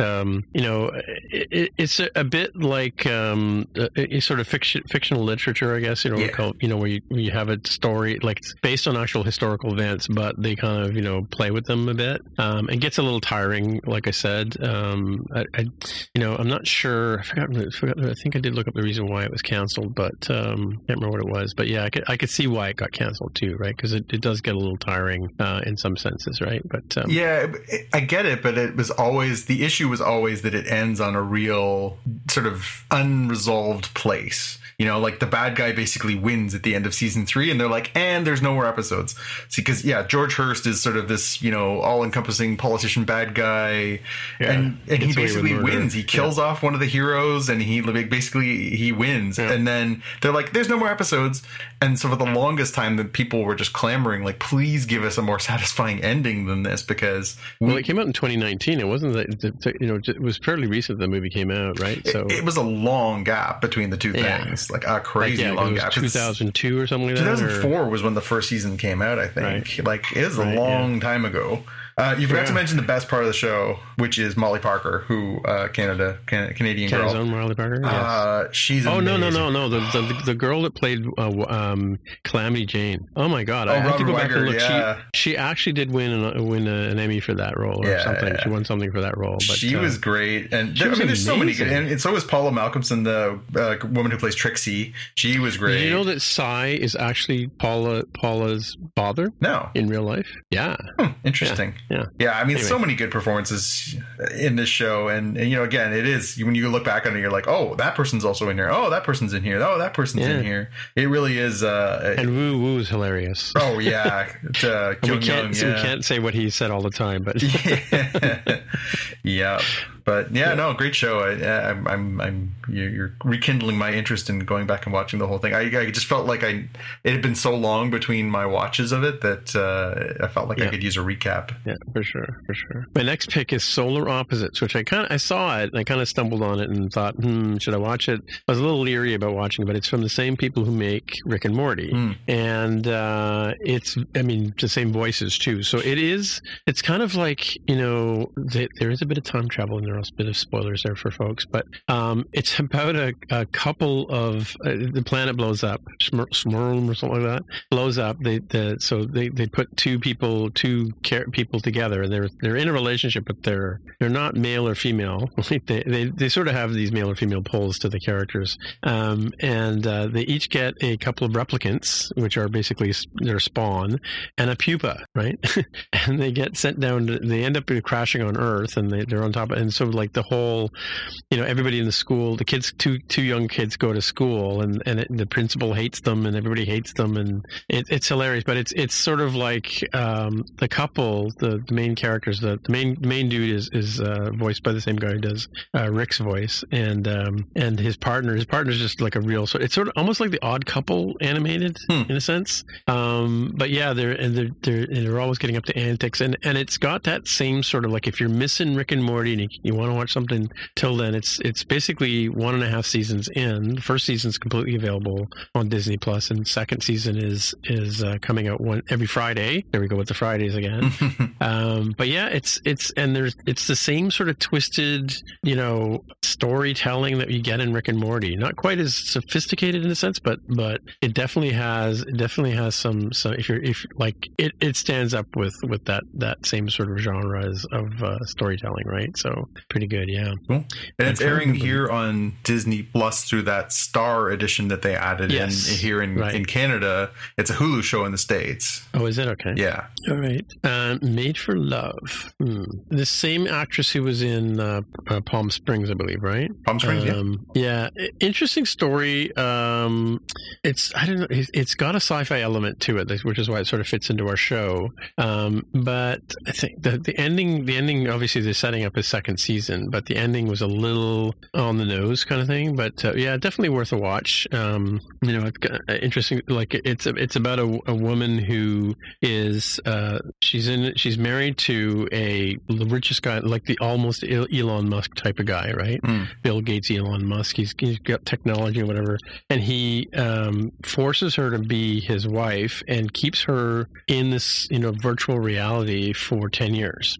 And it starts where in the first episode she escapes, and then she goes back home to her. She's basically a trailer trash girl at the end of the day, right? No offense to trailer trash people, but her father, Ray Romano, her mother's dead. He has a relationship with a sex doll, who he dresses and acts, has everybody is expected to treat her as a real person. And of course the entire town thinks he's, loopy because he's the guy with the sex doll. Anyway, this is what she comes home to, right? And she has to sort of go through this, this sort of, oh my God, I've been imprisoned by this dude. And because he's a techno genius, she just can't get away from him. Yeah. Right. Yeah. So it's a great story. I don't know if you guys have seen any of it, but definitely worth a watch. I'm not going to give any spoilers away on that one, but I've already said too much, but I haven't said too much, but yeah. Yeah. I mean, that's pretty much what you get from the trailer. Anyways, I had flagged that one because Kristen Milioti is the actress's name, who's the star. Yep. She was really good in Palm Springs, and she was the mother. And she was in Black Mirror. She was in Black Mirror. She was in a great episode of Black Mirror. She was the mother in the last season of How I Met Your Mother. And right, yes.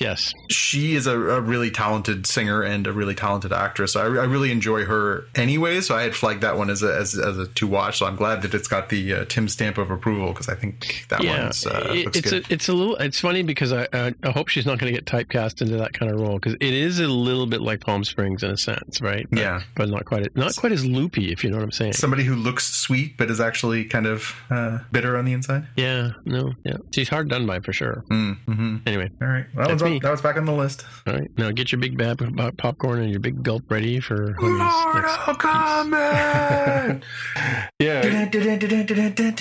Two very different movies on my watch list on very different streaming services. So HBO had Mortal Kombat, the 2021 edition one, and I actually think it's pretty enjoyable. It's got its flaws for sure. It benefits from, I think, is it like two people standing on either side of the screen for the whole movie?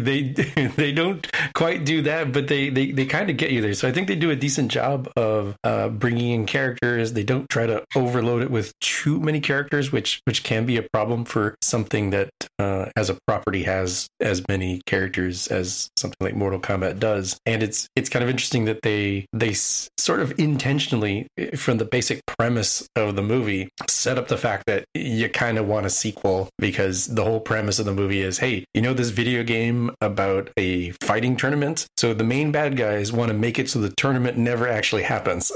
And then plot happens, right?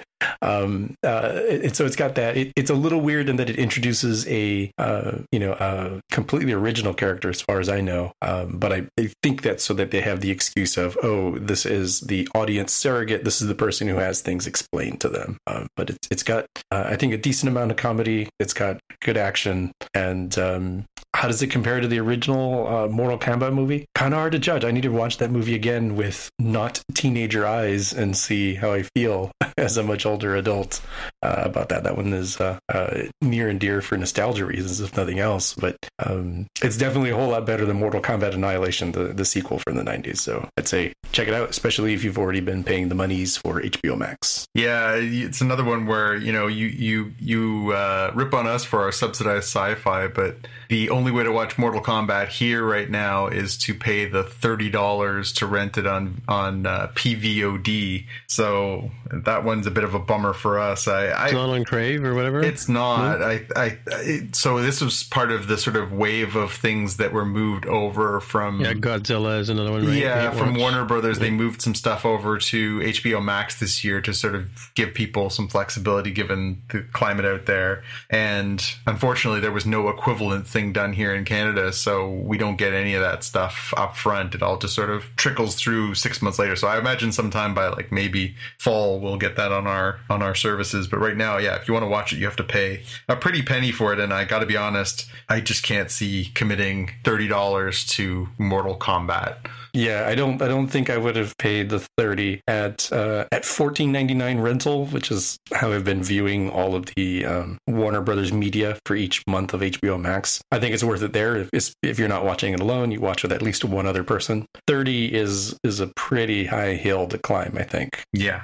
Next one I've got is The Mitchells versus the Machines. This is a 3D animated family movie. I think it's pretty family friendly from what I remember, about a family that is going through a little bit of a change, given that their teenage daughter is going to go off to college, and she's excited to leave because she doesn't fit in with her family. Pretty sort of straightforward tropes there, but leads into something I think pretty interesting when the titular family becomes the lone hope for humanity after a Apple product stand-in is responsible for taking over the world with the aforementioned machines in a Skynet kind of way. It's got good art design. If you've played any of the Telltale Walking Dead games, it's got that sort of cell shaded, sort of painted look to it, which is neat. It's got a different look. It also is very heavily into the internet meme culture. So if you have even the slightest clue what TikTok is, you'll probably enjoy some of the references that they make here and there. It's all in all a good sort of heartwarming film. It's got some pretty good actors. I'm going to look up the cast. I know that the AI is played by what's her name from The Crown, the British lady who played the older lady. She won like Olivia Colman. Maybe I got to look up the name. But yeah, you'll recognize folks, including John Legend and Chrissy Teigen as the neighbors who have like the perfect family around them. So check it out. It's effectively free on Netflix, assuming you haven't canceled it. Conan O'Brien's in it.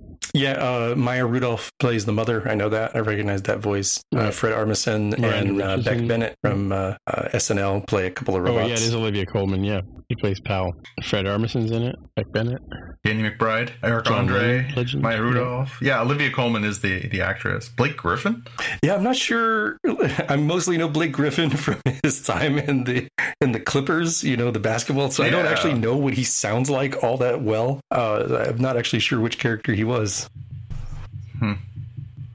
And Alex Hirsch is a great voice performer. He's from Gravity Falls, the Disney series that was Foster and my youngest son and I are huge fans of. He played Dirk, apparently. Yeah, I saw the trailer for this and it looked funny. I just didn't know if it was like funny in a kid funny or funny in a you can appreciate it on a lot of levels funny.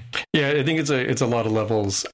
It's got I need to check the Rotten Tomatoes again, but it had some insane 90+% for both the critics and the audience awards. So pretty good chance you'll like it if you listen to this very podcast. Nice. Cool. Think you're up, John. All right. Well, this trailer dropped last week as well, and this was one that I knew that was coming, but it hadn't really been on the front of my mind. But there's a show coming to Netflix in June called Sweet Tooth, and Sweet Tooth is based on a wonderfully quirky Vertigo comics series of the same name, created, written and illustrated by Jeff Lemire, Canadian, and a really nice guy. I've had a chance to interact with him a few times, and super, super talented. He's been an A-list comic writer for, like 10, 15 years now. And he sort of waffles back and forth between some really interesting sort of mainstream things. He's had runs on very sort of popular mainstream books, but he's also done some really, really, I really enjoy his sort of offbeat stuff. And this is the perfect example of it. So it's basically set in this sort of post-apocalyptic world where most of humanity has been wiped out via virus, so timely, and some of the children that are born after this sort of virus has wiped out so much of humanity are hybrids of animals and human beings. And Sweet Tooth is a little boy who is part human being and part deer. And so the story in the comic books is about how this sort of very vulnerable little boy is taken in by this very gruff sort of protector character. In the trailer, we see it's Will Forte, formerly SNL, all kinds of different parts Will's played. I think he was The Last Man on Earth was the last thing he did that was large. And so he is basically about him sort of trying to get from point A to point B in this sort of weird world, trying to figure out, how these hybrids are connected to this pandemic and how all these sort of mysteries intertwine in this sort of weird world. The trailer looks pretty good. It looks like an interesting, it's got a bit of a Walking Dead post-apocalyptic vibe, but then there's sort of definitely a sci-fi element to it. And yeah, to me, it looked really interesting. And the visual effects for, the little boy that they have playing Gus, the lead character, looks pretty good with the deer ears and the antlers and the little boy. I'm curious. I'm really curious to see if they can pull this off, because it is a bit of a weird idea. And I would say it's very much a cult book, but I don't think it ever really broke through in the way that some other properties from Vertigo, like, The Sandman, Why the Last Man, Preacher, stuff like that kind of broke through. So it'll be interesting to see what the public reaction is to this. I think it was brilliant, and I think it's one of those ones where it's such a beautiful comic. Like, Lemire has a very unique style to his art, and he tells really graceful and really beautiful long form stories and short form stories for that matter. But he really is a really excellent master of pacing and doing these really interesting, quiet books. And I'm curious to see how that comes together as a Netflix series. If they'll have to sort of take it a different direction, or if they'll take the time to sort of just let it breathe and be this sort of beautiful character study, look at humanity kind of thing that the book was. Have you guys had a chance to see the trailer for this yet? Yeah, I saw the trailer. Yeah, I'm not familiar with the property. Same here. Yeah. Well, I would recommend the book to anybody who's thinking of going down that road, because it's an excellent read, and it will be a very different experience just because the art is so beautiful and unique. It doesn't look like anything else. Lemire is a really interesting artist. It really is a special book. And yeah, it'll be really interesting to see if that becomes a special TV series. Hopefully it'll drive everybody back to Netflix, who has been apparently flooding the gates like rats from a sinking ship. Yeah, exactly. For sure. Cool. All right. Well, I guess that's it for another session, another week. So people want to get in touch with you, Jonathan, where would they find you? You can find me on Twitter and Instagram as @JPK News. All right. And Jaime, if people want to find you on the interwebs? I'm on Twitter as @DevWithTheHair. All right. My name is Tim Mitra, TIMMITRA. Twitter is the best place to find me. So until next time, we'll see you in the future. Bye. Bye. Bye. You've been listening to the Spotcast podcast. If you want to find out more about the podcast or see the episode show notes, visit the Spotcast website at spotcast.com. You can get in touch with us on the website or follow us on Twitter at Spotcast. If you have feedback or questions, send us a tweet with the hashtag AskSpotcast. If you like the show, please consider recommending us to a friend, writing a review on iTunes, or pledging any amount at patreon.com/Spotcast. You can find details on how to help us on our website, spotcast.com/sponsor us. Thanks for listening, and we'll see you in the future.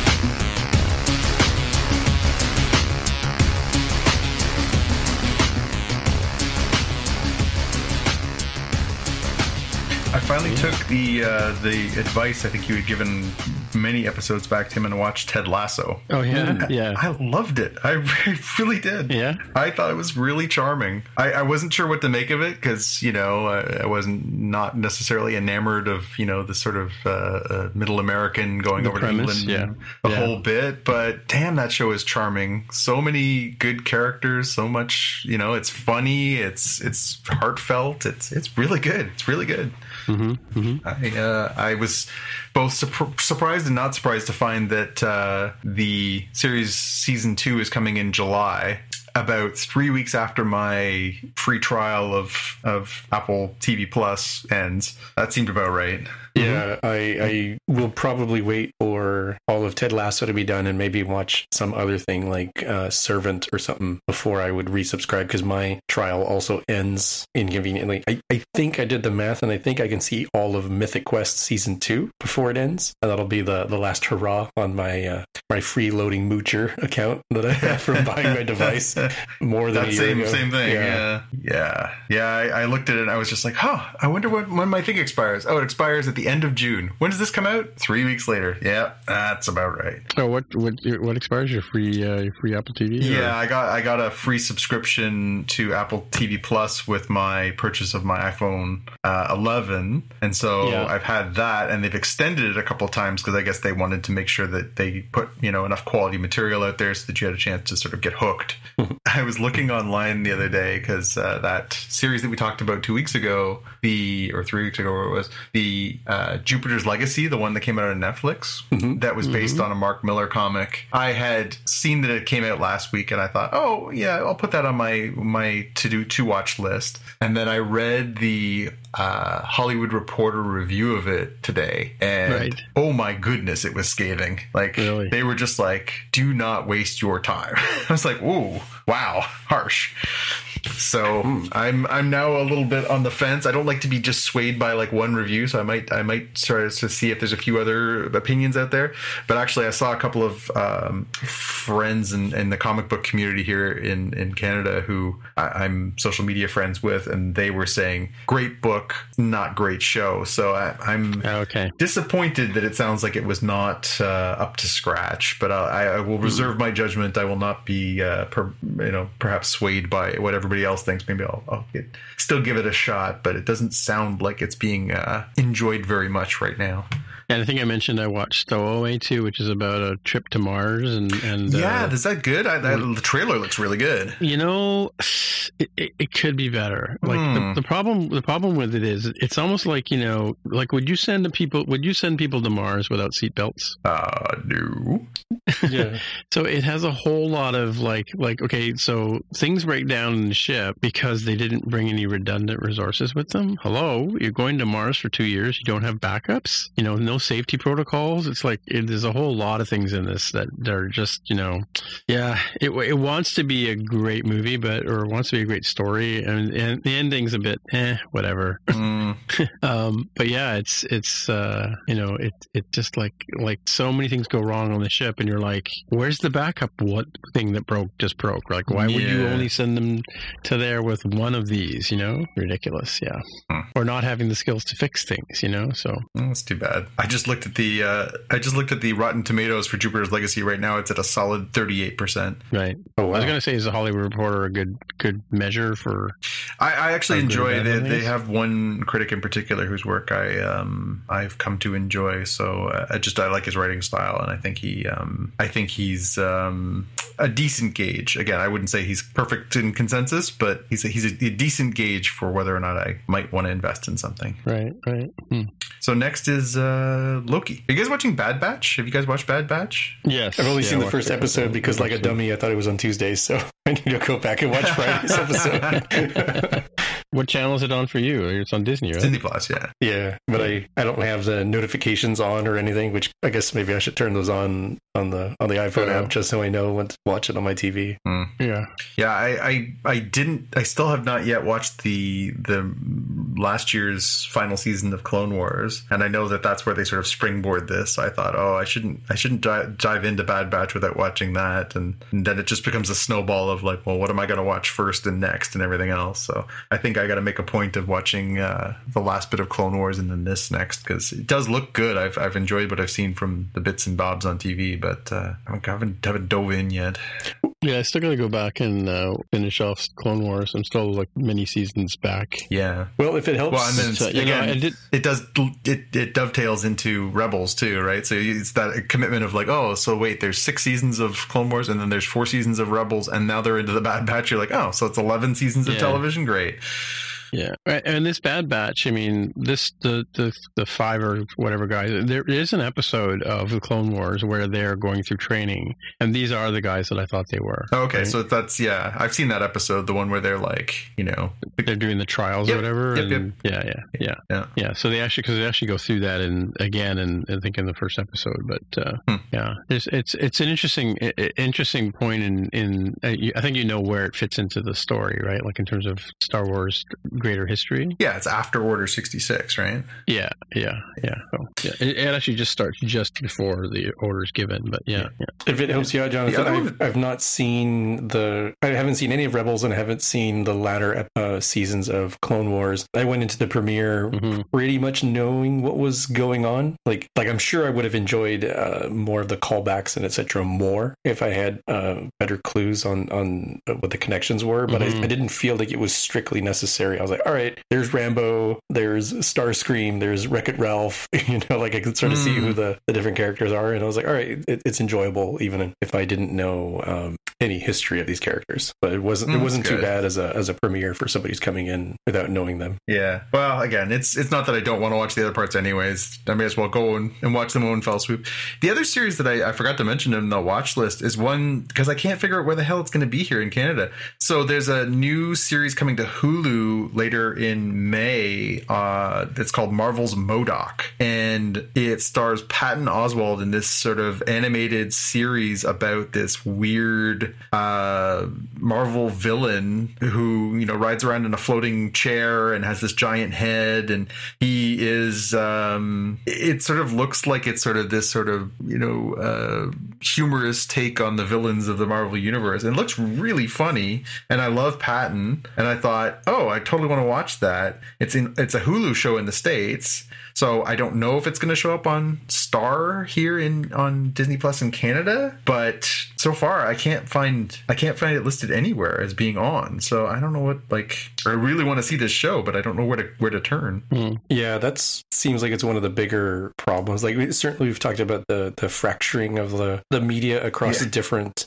streaming properties, but every time we talk about it, it adds a little bit more chaos saying, and if you're not in the United States, this is where all your info is, which just doesn't make a whole lot of sense to me. You'd think they'd make it a little bit more straightforward. I know rights are a big deal and a problem, but it's just weird seeing like, oh, this thing is available on this streaming service, except in Canada where it's on this other thing, which I don't know if they could do co-branding or some other sort of thing to make that a little bit more seamless, or even just have like a big old website. Like, here you are, we're Disney Plus. This is what we've got. Choose your region, and this is what you get. Oh, it does seem like it's coming to Disney Plus here in Canada. I just found an article that went up. Let me check. Oh yeah, I guess this is from a couple weeks ago. There's a Now Magazine article that says that it's coming to Disney Plus by a Star. So exactly what I was hoping would happen. That's great. So yeah, I'm looking forward to that one. It's coming on the 21st. It just looks silly and funny and yeah, like it's kind of like, it looks like animation that's sort of, it's like stop motion. It looks like almost like a claymation kind of special. But it looks super, super funny. And you said that was coming to Disney Plus for y'all? Yeah, Disney Plus up here, Hulu for those south of the border. South of the border has a different meaning up here, just, you know. Just like it's... south of the border, down America way. It's kind of like, just like it's 5 p.m. somewhere in the world. It's you're south of the border somewhere, right? Yeah, well, in fairness... Nothing south of we're not south of anything other than the North Pole, I guess. Good old Claus land. That's right. We're south of what are you called? Sasquatches and any other mythical creatures that live up in the north. Anyway, I think it's time to pack it in and go enjoy the rest of my vacation. Well, make sure you tune in at 12:05. The first episodes of the Canadian Health Information Podcasts are coming to your local podcast platform. This is a project that I've been working on here for the government agency I work for. And we've got our new podcast starting tonight. So what's your role in it? Just a writer? Or? I am the producer, and so I am working. How is it actually being made, and who's recording and all that kind of stuff? So we have an external vendor that we work with that does the recording and the editing for us. Oh, nice. Because, especially for first season, we really wanted to sort of set a good quality bar. And the host is one of my colleagues who is a communications person and a media relations expert, and she is excellent. And then I worked with a small team of about 6 people, all of us that basically conceived, organized, did everything, and then we're sort of the ones seeing it to the gate. And I've been sort of the exec producer / actual producer during the recordings, helping working the questions and stuff. But nice. It's been a real interesting collaborative experience, and we're pretty proud of what we've been able to put out there. I think the quality is pretty high, and so we're doing 2 simultaneous podcasts because this being Canada, we're doing an English and a French. So we have a French channel, which is Balado d'information sur la santé du Canadien. Au Canadien. And so that is coming at the same time. So it's two completely separate channels on all the podcast platforms, 2 completely separate interviews every time. So we're doing an episode in English, an episode in French pretty much every week from now till mid-July. And then we're going to take the summer off, and we're going to come back and do a season 2 and a season 3 and a season 4.